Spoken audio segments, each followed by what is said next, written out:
Astrojeevan.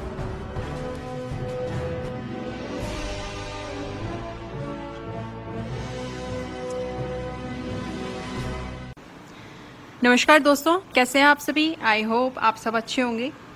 दोस्तों, अगर आप स्टोन्स में बिलीव करते हैं तो आज मैं आपको बताऊंगी कि कौन से ग्रह का और किस राशि का स्टोन आपको पहनना चाहिए। दोस्तों, केवल राशि मालूम करके ही हमें रत्नों का चुनाव नहीं करना चाहिए। अक्सर हम ये देखते हैं कि लोग अपनी राशि पता करके स्टोन पहन लेते हैं, या अक्सर लोग अपना नाम जान करके मेरा ये नाम है तो मेरी राशि कौन सी बनती है तो स्टोन बता दीजिए। ऐसा नहीं होता है दोस्तों। रत्नों का चुनाव जो है हमें जन्म पत्रे दिखा करके उसमें जो लगन कुंडली होती है उसको आप अच्छे से चेक कराइए, तब कहीं जाकर के आपको रत्नों का चुनाव करना चाहिए। क्योंकि सपोज मानिए कि आपकी सिंह राशि है, तो दोस्तों ऐसे सिंह राशि तो जाने कितने ही लोगों की होगी, ठीक है। तो इसका मतलब ये तो नहीं है कि सभी को सिंह राशि का रत्न पहना दिया जाए। नहीं दोस्तों, ऐसा नहीं होता है। दोस्तों, राशि कब बनती है? राशि जब बनती है जब चंद्रमा जिस भी राशि में बैठ जाता है तो वो राशि आपकी मानी जाती है। और साथ ही साथ दोस्तों, जब चंद्रमा छठे, 8वें या 12वें भाव में बैठ जाता है तो हमें उस भाव की जो राशि बनती है उस भाव में हमें उसका रत्न नहीं पहनना चाहिए। यही इसीलिए मैं आपको बोल रही हूँ कि कभी भी राशि जान करके, केवल अपना नाम बता करके केवल हमें रत्न नहीं खरीदना चाहिए, नहीं पहनना चाहिए। दोस्तों, यहाँ पर मैं आपको एग्जाम्पल के द्वारा समझाने की कोशिश करूंगी। यहाँ आप देखेंगे कि चार्ट 1 को देखिए। यहाँ पर चंद्रमा छठे भाव में बैठा हुआ है और जो कि किस में बैठा हुआ है? मीन राशि में। अब यहाँ पर चंद्रमा छठे भाव में बैठा हुआ है तो छठा भाव कौन सा भाव होता है? छठा भाव दोस्तों दुस्ताना भाव कहा जाता है। छठा भाव हमारे जीवन में दिक्कतें, परेशानियां लाने वाला भाव होता है। कोर्ट कचहरी के मामले, लड़ाई झगड़े के मामले, ये सब लेकर के आता है। तो छठे भाव का हमें, जो छठे भाव में जो राशि बनती है उसके जो ग्रह हैं उसका रत्न नहीं पहनना चाहिए। इसके साथ ही आगे बात करते हैं। चार्ट 2 को देखिए आप। यहाँ पर चंद्रमा 12वें भाव में बैठा हुआ है। किस राशि में बैठा है? कन्या राशि में। अब यहाँ पर आपकी राशि तो कन्या बन गई, लेकिन आप ये देखिए कि चंद्रमा कौन से भाव में बैठा हुआ है? 12वें भाव में बैठा हुआ है। 12वें भाव के स्वामी का रत्न नहीं पहनना चाहिए, क्योंकि 12वां भाव जो होता है हमारे जीवन में अकेलापन, लोनलीनेस या बेवजह की दिक्कतें, अननेसेसरी खर्चे, physical loss, mental loss, money loss, इनसे जुड़ा हुआ है। तो हमें 12वें भाव के स्वामी का रत्न भी नहीं पहनना चाहिए। इसके साथ ही आप अब आगे देखेंगे। आगे चार्ट नंबर 3 को देखिए। यहाँ पर चंद्रमा कहाँ बैठा हुआ है? 8वें भाव में। 8वां भाव जहाँ पर 2 नंबर यानी वृष राशि, शुक्र की राशि बनती है। अब यहाँ पर आपका जो चंद्रमा है, आप देखिए आपकी राशि जो है यहाँ पर शुक्र की राशि बन गई। तो ऐसे में आप क्या करेंगे कि अरे मेरी राशि शुक्र की राशि है तो इसका मतलब मुझे जो है हीरा पहन लेना चाहिए। ऐसा नहीं होगा। आप ये देखिए कि चंद्रमा कौन से भाव में बैठा हुआ है। यहाँ पर चंद्रमा 8वें भाव में बैठा हुआ है। 8वां भाव किसका होता है? 8वां भाव आपके जीवन में आने वाले उतार चढ़ाव का होता है, एक अननोन फियर का होता है और अचानक आने वाली दिक्कतों का होता है। तो 8वां भाव हमारा इसका होता है। तो ऐसे ही दोस्तों, कभी भी ऐसे ही आपको रत्नों को नहीं पहनना चाहिए। हमेशा आप अपनी जन्म कुंडली को अच्छे से दिखाइए, तब जाकर के आपको जो है स्टोन्स पहनने चाहिए। यहाँ पर बगल में आप देखेंगे मैंने भाव का भी चार्ट बना रखा है आपकी जानकारी के लिए, कि आप जान सकें कि पहला भाव, दूसरा भाव, तीसरा भाव, 5वां, छठा, ये भाव जो है ये कौन कौन से भाव हैं। तो अब दोस्तों आगे बढ़ते हैं। और ये आप देखिए, ये जो आप चार्ट देख रहे हैं ये धनु लगन का चार्ट है। अब ये धनु लगन का चार्ट कैसे हुआ? ये आप देख रहे हैं जहाँ पर एक तरफ मैंने भाव का चार्ट बना रखा है, पहला भाव, दूसरा भाव, तीसरा भाव, आपको समझाने के लिए। और बगल में ही इसके धनु लगन का चार्ट है। धनु लगन का चार्ट ये ऐसे हुआ। आप देख रहे हैं जहाँ पर पहला भाव लिखा हुआ है वो लगन है, उसे असेंडेंट बोलते हैं। वहीं आप इस धनु लगन वाले चार्ट में देखिए, यहाँ पर 9 नंबर लिखा हुआ है। तो 9 नंबर जो है वो धनु राशि का नंबर है, और इस भाव में, पहले भाव में आकर के जो नंबर आप देखते हैं इस भाव में, उस राशि की ही लगन कुंडली होती है। तो यहाँ पर ये धनु लगन की कुंडली है। अब बात करते हैं कि धनु लगन वालों के लिए वो कौन से रत्न हैं जो इन्हें पहनने चाहिए, और साथ ही साथ इसका मैं आपको रीज़न भी बताऊंगी। देखिए दोस्तों, यहाँ पर जो है आप 9 नंबर देख रहे हैं, धनु लगन है। तो लगन क्या है? लगन आप खुद हो, तो यानी आपने जो है आपको खुद को स्ट्रेंथ देनी है। तो सबसे पहला जो रतन बन जाता है वो आपके लिए आपका खुद का ही रतन बन जाता है, यानी धनु राशि किसकी है? गुरु की।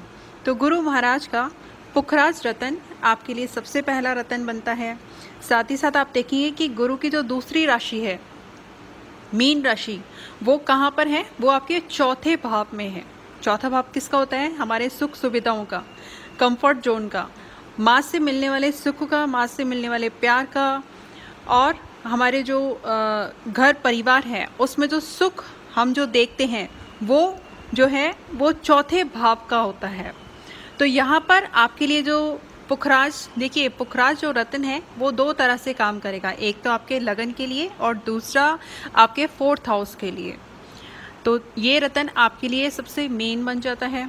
और देखिए ये जो राशि है, धनु राशि और मीन राशि, ये दोनों ही केंद्र में हैं। इस चीज़ का भी आपको ध्यान देना है, दोनों ही राशि केंद्र में हैं, तो इसीलिए विशेषकर आपके लिए जो रत्न बनता है पुखराज बन जाता है। अब आगे बात करते हैं कि और दूसरा रत्न कौन सा बनता है। अब हम देखेंगे कि देखिए जो 5वां जो नंबर लिखा हुआ है वो आपका जो है जो 9वां भाव है। भाव आप जानते ही हैं किसका होता है? आपके फॉर्च्यून का होता है। तो आपके भाग्य में वृद्धि करने के लिए वो कौन सा रत्न है जो आपको धारण करना चाहिए? आपको सूर्य ग्रह का माणिक रत्न पहनना चाहिए। तो ये 2 रत्न आपके लिए विशेष तौर से बन जाते हैं।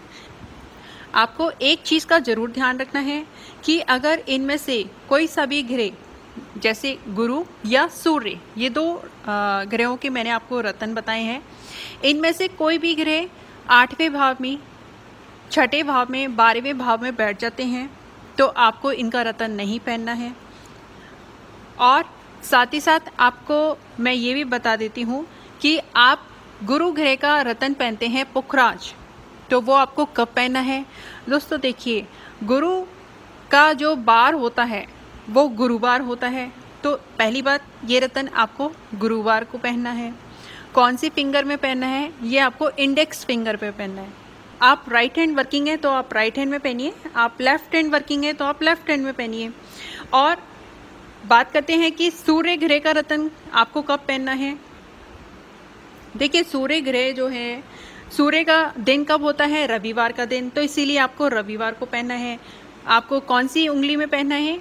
ये आपको जो रिंग फिंगर होती है उसमें आपने ये पहनना है। राइट हैंड या लेफ्ट हैंड, वो आप देखिए कि कौन सा आपका हैंड मोस्टली वर्किंग होता है। तो ये 2 ग्रहों के रत्न आपके लिए बहुत खास बन जाते हैं। इसके साथ ही दोस्तों देखिए, बताने को तो मैं आपको, अब आप भी ये सोच रहे होंगे कि और भी तो राशियां हैं इसमें, तो और भी राशियों के हम रत्न क्यों नहीं पहन सकते, सिर्फ गुरु और सूर्य के ही रत्न क्यों पहन सकते हैं। देखिए दोस्तों, यहाँ पर आप देख रहे हैं 10 नंबर, ये 10 नंबर, और आप 3 नंबर देखिए, ये जो दूसरा भाव और 7वां भाव, जहाँ 3 नंबर लिखा हुआ है वो हमारा 7वां भाव है, जहाँ 10 नंबर लिखा हुआ है वो हमारा दूसरा भाव है। तो ये जो 2 भाव हैं ये मारक भाव कहलाए जाते हैं। इसके बाद जहाँ 2 नंबर लिखा हुआ है, 4 नंबर लिखा हुआ है और 8 नंबर लिखा हुआ है, ये जो है दुष्टाना भाव।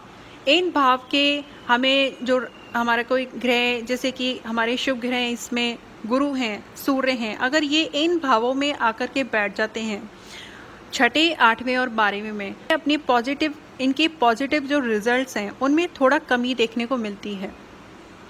तो इसीलिए जब शुभ ग्रह अशुभ भावों में आ जाते हैं तो उनकी जो एक अच्छे गुण हैं उनमें कमी आ जाती है। ऐसे में आपको उनके जो रत्न हैं वो नहीं पहनने चाहिए, ठीक है। और इसके साथ ही आप हो सकता है ये भी सोच रहे हो कि 5वें भाव में 1 नंबर की राशि मेष राशि है, तो इसका मतलब हम मंगल का रत्न पहन सकते हैं। नहीं दोस्तों, क्योंकि मंगल की आप देखिए दूसरी राशि कहाँ पर बैठी हुई है, 12वें भाव में, 8 नंबर, वो 12वें भाव में बैठा हुआ है। तो इसीलिए आपने जो है मंगल का रत्न भी नहीं पहनना है। ठीक इसी तरह से 10वें भाव में 6 नंबर लिखा हुआ है, तो 6 नंबर की राशि यानी बुध की राशि है, लेकिन इसका रत्न मैं आपको नहीं रिकमेंड कर रही हूँ। क्यों? क्योंकि आप देखिए 3 नंबर, मैंने आपको बताया था 7वां जो भाव है वो मारक भाव है। तो बुध की जो राशि है वो एक तो 10वें नंबर में आती है और दूसरी 7वें नंबर में आती है, तो इसीलिए भी मैंने आपको इसका स्टोन रिकमेंड नहीं किया है। ठीक इसी तरह से अब बचता है 11वां हाउस। 11वें हाउस में आप देखें 7वां नंबर बचा है, जो कि हमारे, आप सोच रहे होंगे कि ये तो हमारे लाभ का भाव है, इसका रत्न तो बताया ही नहीं।